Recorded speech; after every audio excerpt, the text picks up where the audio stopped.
promising they'd end once the crisis passed. But something strange happened. These measures refused to disappear. They quietly persisted, generation after generation, until everyone forgot they were supposed to be temporary.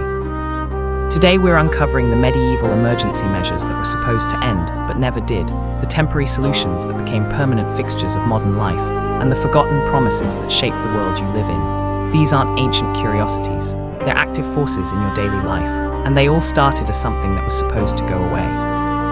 England, 1215. King John signs the Magna Carta under pressure from rebellious barons. Among its provisions, let 12 ordinary men judge criminal cases. Trial by jury, its experimental makeshift clearly temporary until proper legal procedures can be developed. Nobody expects it to last. Those first medieval juries are disasters. 12 random farmers and tradesmen trying to understand complex legal matters. No training, no guidelines, no idea what they're doing. They deliberate in confusion and reach verdicts through exhaustion, but it works barely well enough to continue. 1300 arrives, still 12 jurors. 1400, still 12. 1600, 12 jurors cross to colonial America. 1789, enshrined in the Constitution as a fundamental right. 2025, every courthouse still uses 12 jurors. The exact number chosen as a temporary compromise 810 years ago now seems like the only legitimate way to deliver justice. Walk into any American or British courtroom today. Count the jurors, 12. A temporary measure that refused to disappear, now considered sacred and unchangeable.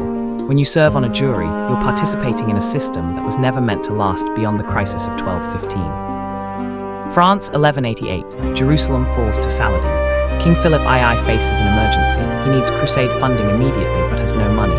His solution breaks every rule of medieval governance, a universal tax, 10% from everyone, nobles, peasants, even clergy. The decree states explicitly, temporary until Jerusalem is recovered. Tax collectors spread across France. Money pours in. The crusade launches. Jerusalem's fate is decided within years. The emergency ends, but the tax doesn't. It finds new justification. We need it for coastal defense, then for road maintenance, then for royal administration. Each reason sounds legitimate. Each is supposedly temporary, but the tax never stops. By 1300, nobody remembers it was temporary. By 1400, it's simply how government operates. Today, every income tax system in the world traces its ancestry to Philip's temporary crusade tax. Every April when you file your taxes, you're responding to an emergency that ended 837 years ago. The measure was supposed to disappear. It refused. Venice, 1348. Black Death arrives on ships from the east. Venetian authorities face annihilation. Someone proposes an unprecedented idea, force ships to wait offshore 40 days before docking. Quarantagiorni in Italian, quarantine, nobody knows if it will work. It's clearly temporary just for this plague emergency. The first ships anchor in the lagoon. Some crews die of plague at anchor. Others stay healthy and dock after 40 days. It works. Venice suffers less than other cities. But the plague returns in waves. 1361, 1369, 1374, 1383. Each time, quarantine helps. Between outbreaks, officials debate ending this temporary measure. They always decide to keep it, just in case. The temporary becomes permanent through repeated reauthorization. Venice builds permanent quarantine islands in 1423, Lazaretto Vecchio, with stone hospitals and warehouses for a temporary emergency. These islands operate for 5 centuries. Then 2020 arrives. COVID-19 spreads globally. What do governments implement? Quarantine. The same temporary measure from 1348, still the best solution after 672 years. The word itself still means 40 days in Italian, though we shortened it to 14. A temporary plague response that refused to disappear became permanent global health policy. Bologna, 1088. Europe faces an intellectual crisis. Knowledge is being lost. Ancient texts crumble. Learning collapses. Scholars create a studium generale, a university to preserve civilization's knowledge. They need quick organizational structure, so they create simple temporary ranks. Baccalaureus for beginners, magister for advanced scholars, doctor for masters. These are convenient labels, never meant to be permanent. Paris copies the system in 1150. Oxford in 1167. Cambridge in 1209. The temporary structure spreads because it's quick and functional. By 1300, these emergency ranks are European standard. By 1500, unquestioned tradition. Today, nearly 1,000 years later, you earn bachelor's, master's, and doctor degrees, the exact 3-tier emergency hierarchy created when civilization feared collapse. Your graduation ceremony, your academic regalia, your diploma's Latin titles, all temporary emergency measures from 1088 that refuse to disappear. Every degree you've earned carries a rank, invented as a quick fix during a knowledge crisis. England, 1066. William conquers at Hastings, but Saxon rebels won't accept Norman rule. They meet in darkness, plot at night. William's solution: eliminate darkness. Emergency decree: every evening at 8 o'clock, all fires covered, all candles extinguished. Few cover the fire. Curfew: it's extreme, surely temporary, just until Saxon resistance ends. Decades pass, Normans and Saxons intermarry. The conquest crisis completely resolves. But the curfew continues. Why? A new emergency emerges: fire. Medieval towns packed with timber and thatch face constant fire danger. The conquest measure transforms into fire prevention. By 1200, nobody remembers William or Saxons. The bell rings for a different emergency entirely. Some English towns rang curfew bells into the 1800s, 7 centuries after the temporary Norman security measure. The emergency changed completely, but the measure refused to disappear, finding new justifications to persist. England, 1295. Edward I desperately needs war funding, but nobles refuse to pay without representation. Emergency solution: the model parliament, not just nobles and clergy, but town and county representatives too. Let them debate, then tax them.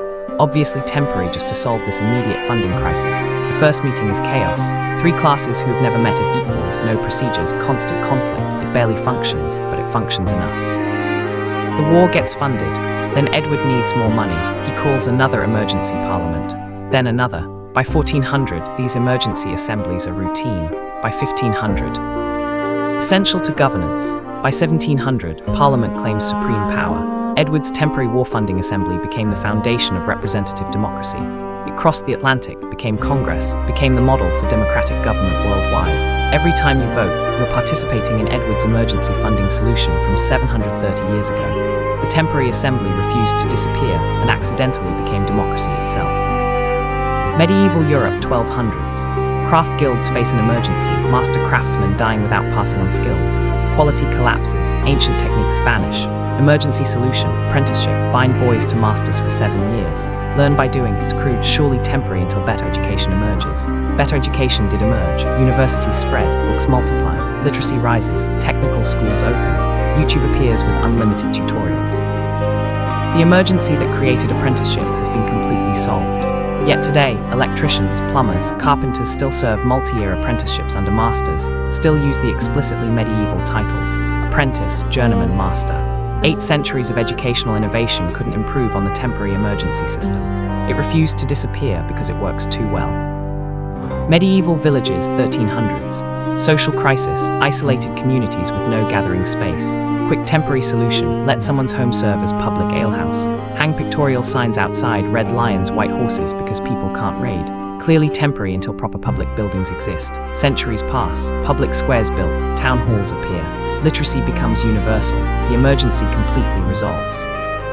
Yet pubs remain, still serving their emergency function, still hanging pictorial signs for populations that learned to read 400 years ago. The temporary gathering place became beloved cultural institution, preserved not because it's needed, but because it refused to disappear and became tradition. England, 1266. Monetary crisis, currency chaos, rampant counterfeiting. Emergency solution: standardized by weight. Call it a pound because it weighs 1 pound of sterling silver. Obviously temporary until better systems emerge. Better systems did emerge repeatedly. Silver coins shrank, then went silver. Paper money arrived, plastic cards, digital transfers. Every aspect transformed completely, except the name. Today you spend pounds that weigh nothing, measured on no scale, bearing a name from a 759-year-old emergency that refused to disappear through every monetary revolution. Medieval monasteries, 1190s. Property owners need emergency loans but can't physically transfer land. Monks invent a temporary legal instrument: mortgage, death pledge. Property secures the loan until death or repayment. It's an emergency solution for emergency situations. But individual emergencies repeated often enough become systemic practice. By 1300, mortgages are common. By 1500, essential to economy. By 2025, you call it a mortgage. Same French words, same concept. The emergency instrument refused to disappear because the emergency, needing to borrow against property, is permanent in human affairs. Now see the pattern. Every measure we've explored was explicitly temporary. Everyone was supposed to disappear when its emergency ended. None did, they refused. Why? First, ending something requires more effort than continuing it. Institutions develop constituencies, people whose jobs depend on the measure, procedures built around it, beneficiaries who want it to continue. Dismantling requires active political will. Continuing requires only inertia. Second, we forget original purposes. After enough generations, nobody remembers these were temporary. They seem eternal, unchangeable, the natural order of things. Third, measures find new justifications. The conquest curfew becomes fire safety. The crusade tax becomes road maintenance. Old solutions get repurposed for new problems. Fourth, some work too well to replace. Trial by jury, apprenticeships, quarantine. Centuries of innovation haven't improved on these temporary emergency measures. They refuse to disappear because they're actually brilliant. Consider what this means for your daily life. You live under rules created as temporary emergency measures by people who have been dead for centuries. You're judged by juries designed during Civil War. You pay taxes created for a crusade. You follow quarantine from the Black Death. You earn degrees invented when civilization feared collapse. You vote in assemblies created for war funding. You get mortgages in medieval French. You drink in emergency social infrastructure. None of these were carefully planned permanent systems. They were rushed temporary solutions that worked barely well enough to continue, then continued long enough to seem permanent, then became so permanent that we forgot they were ever temporary. The medieval world promised these measures would end. They refused. They quietly became permanent without anyone noticing. And now they're woven so deeply into modern life that removing them seems more radical than their temporary creation was. Walk through your day tomorrow. Notice how many medieval temporary measures you encounter. The jury summons, the tax form, the quarantine notice, the diploma, the ballot, the mortgage statement, the pub sign, all temporary, all refuse to disappear, all still affecting you. The medieval world didn't design our institutions, it improvised them under pressure, promised they'd end, then forgot about them. And they quietly refused to go away. They're still here, still controlling aspects of your life. Still operating on logic from emergencies that ended centuries ago.